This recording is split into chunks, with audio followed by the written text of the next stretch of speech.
Okay, so if you finish your registration, you've probably got a page that looks like this page that I'm on now, where you have a list of contracts, and then over on the right you see opportunity stats, and there's a good chance, hopefully, that this is a big number, both in the number of contracts and the dollars. So the real power of the FedBizFind software is your ability to immediately filter down the results so that you can reduce this bigger number to exactly what you want to go after. So when you click on this filters button, you're going to see that it's going to pop up a bunch of ways that you can sort of split and splice this data. And if you're getting started for the first time, or you're just sort of trying to get a handle on government contracting and how to use the software, I wouldn't worry as much about these NAICS codes or the PSC codes, because that's all the information that's already in your profile. You've already added that stuff in when you set up your profile. So where I would focus, let's talk about dollar value. So as you can see, of my 2,131 contracts, different categories based on dollar value show you that if you're talking about under $3,000, there's 47 of them. But if you're talking about $3,000 to $25,000, there's 343.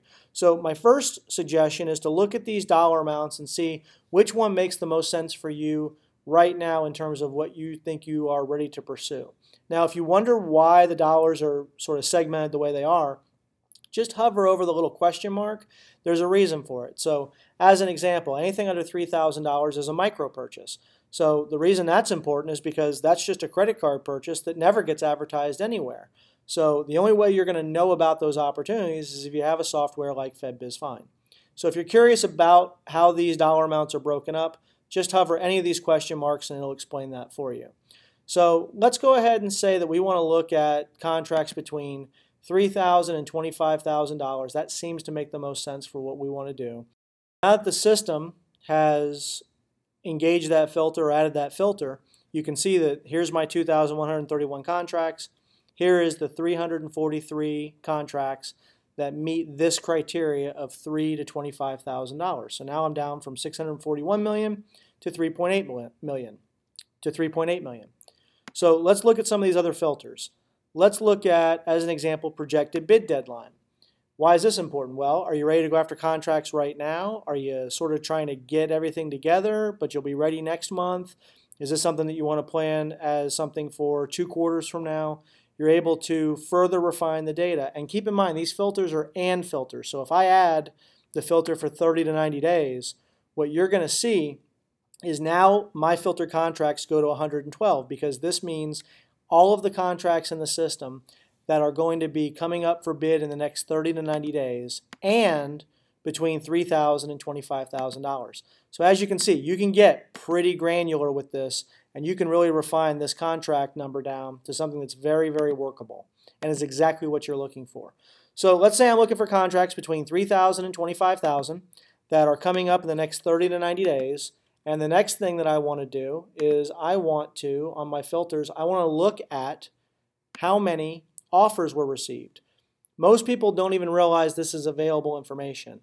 So what this means is, of my 2,131 contracts, 603 of those contracts, 603 times, the government only received one offer for that opportunity. Maybe it wasn't published. Maybe they didn't announce it.